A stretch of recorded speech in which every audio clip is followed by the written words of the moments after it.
We have learned previously that how molecular orbitals are being formed by the addition of wave function and by subtraction of wave function. Here I have taken the example of the combination of s orbital. The s orbital which is belonging to two different atoms, when they undergo molecule formation, how exactly the molecular orbitals are being formed and how to represent that diagrammatically. I have taken up that case explanation for this video. Now look at this case. S orbital is the atomic orbital under consideration. The s atomic orbital, which will be the valence orbital of that particular atom that we are taking into consideration. Say for example, hydrogen. When we are talking with respect to hydrogen, what is the atomic number of hydrogen? 1. And what is its electronic configuration? 1s1. When it forms molecular hydrogen, which we call it as dihydrogen as well. So now how many electrons will be there? 1 plus 1, that is 2. How will these two will be present in each atomic orbital of first hydrogen atom and the second hydrogen atom? There will be one electron which will be present in the s orbital. S orbital of the first energy level is itself the valence shell orbital as far as hydrogen is concerned. How the atomic orbital of hydrogen, when they combine, they form molecular orbital, can be well understood with this case example. The s orbital, as you know, is spherical in shape. The symmetry is spherical. For spherical orbitals, how to represent the electron wave or the wave function? By convention, we write the axis like this, which indicates the axis of the nucleus. This is the axis of the nucleus that we are talking with respect to. This is one atom, let me say atom A, and this is of atom B, or else you can take up the same example of hydrogen. Let me say this is the first hydrogen atom and this is the second hydrogen atom. Now, by convention, for a spherical orbital, the top portion above the nuclear axis is written as the positive sign, and below the nuclear axis it is represented as a negative sign, because we need to represent an electron wave, and wave will be having a crest and a trough.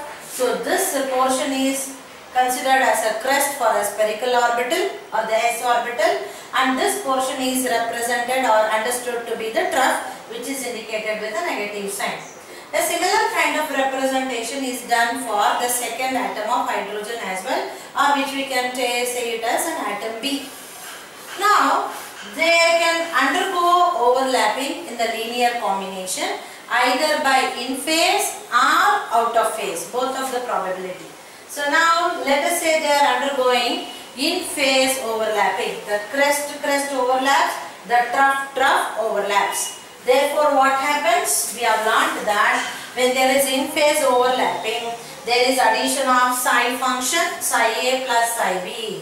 This will be the resulting molecular orbital, which will be in this shape. This will be the resulting molecular orbital, and this is the nuclei. This portion is understood to be the crest, this portion to be understood as the trough.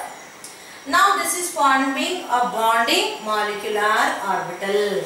Therefore, this is a bonding molecular orbital which is formed by axial overlapping. See, the spherical orbital will be overlapping upon the other spherical orbital always along the nuclear axis. Therefore, they will form sigma covalent bond, which is what we have to represent for a molecular orbital as sigma 1s. This orbital being created. So, what can happen in the next combination? This crest and trough can overlap with the trough and the crest.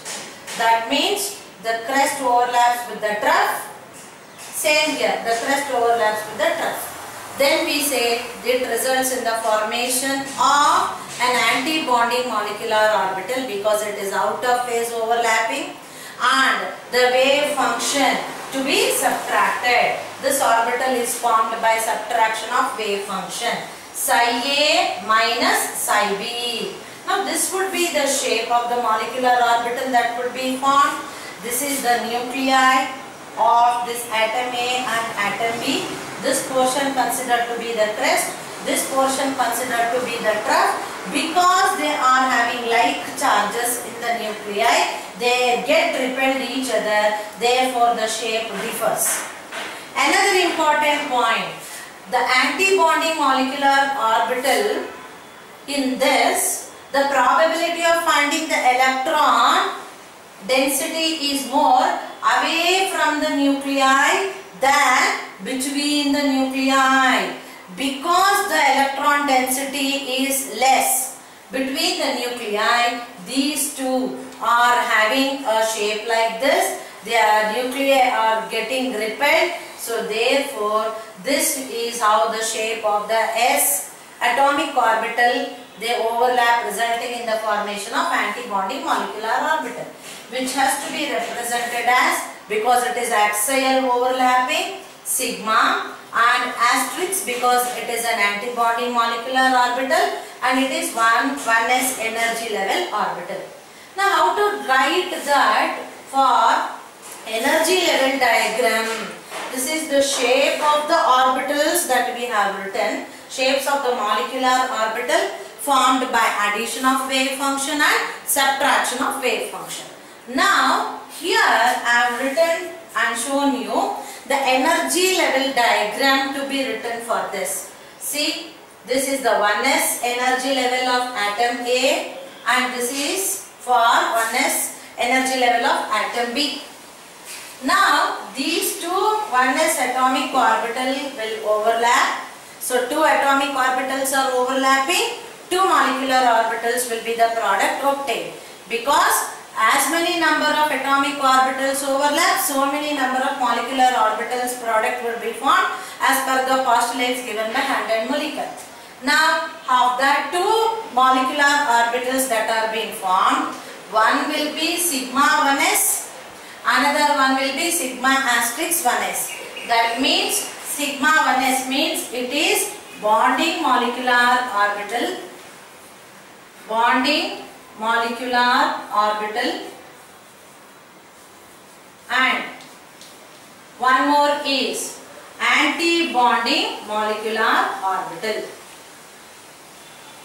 Anti-bonding molecular orbital. Now what is the difference between the two? The difference is their amount of energy. Bonding molecular orbital will possess less energy, lesser than even the atomic orbital. Say supposing this is the energy level of the atomic orbital, when we write them the increasing energy, the arrow here represents increasing energy. If this is the energy level of the atomic orbital, the bonding molecular orbital formed will be possessing much more lower energy than even the atomic orbital. So this makes one fact very clear, that lesser the energy, higher the stability. Similarly, the anti-bonding molecular orbital possesses more energy. See the energy level. This is the atomic and orbital energy level. This is the energy level of bonding molecular orbital. Anti-bonding molecular orbital possesses more energy. It's much more than bonding molecular orbital, and as well as it is more than atomic orbital. So therefore, these orbitals which are formed by no doubt axial overlapping, but then due to the repulsion between the nuclei, the energy possessed is more. Therefore, we represent it with an asterisk symbol to distinguish between bonding and anti-bonding. Because they possess more energy, naturally what happens to their stability? Higher the energy, lower the stability. So therefore, we land up in the formation of two molecular orbitals. No doubt about it. One will be sigma 1s, one more will be sigma asterisk 1s. Now, how will be the electrons getting filled up in these orbitals? For filling the molecular orbitals also, the important fact to be kept in mind is we need to follow Aufbau principle, Hund's rule of maximum multiplicity, Pauli's exclusion principle.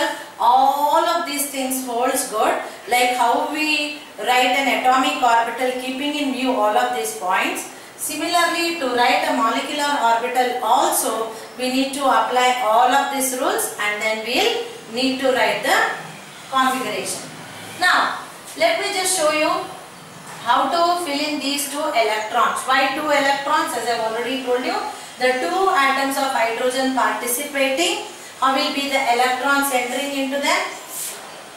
One electron and the second electron. So your configuration will be sigma 1s2, sigma asterisk 1s0. You need to mention this. Why? Though there are no electrons, please remember the orbital is being formed. You need to mention about the presence of the orbital. The moment you write 0 here, the 0 indicates the absence of any electron or no electron being present, but the molecular orbital is formed and the orbital is present. So therefore, when you write sigma 1s, naturally you should also write sigma asterisk 1s. As per the number of electrons present, we can fill the orbitals. An important point to be registered here also is that the molecular orbital will also or can also contain a maximum of only 2 electrons, not more than 2. So therefore, for every orbital to be filled completely, we need to see that it is having 2 electrons being filled. Once we fill those 2 electrons, then we can go on filling with the higher energy orbitals. Now, how to write the molecular electronic configuration, I will deal in detail with the next coming videos. Do watch all of the videos so that it gives you a clear idea about the concept. And in my next video particularly, I will be covering the combination of the atomic orbitals of p orbitals under consideration. How the p orbitals, when they combine, how will be the shape of the molecular orbitals that are being formed, how each one differs, because in case of p orbitals we need to consider the 3 axes, px, py, pz. So I will deal in detail about this in my next video. Do watch that.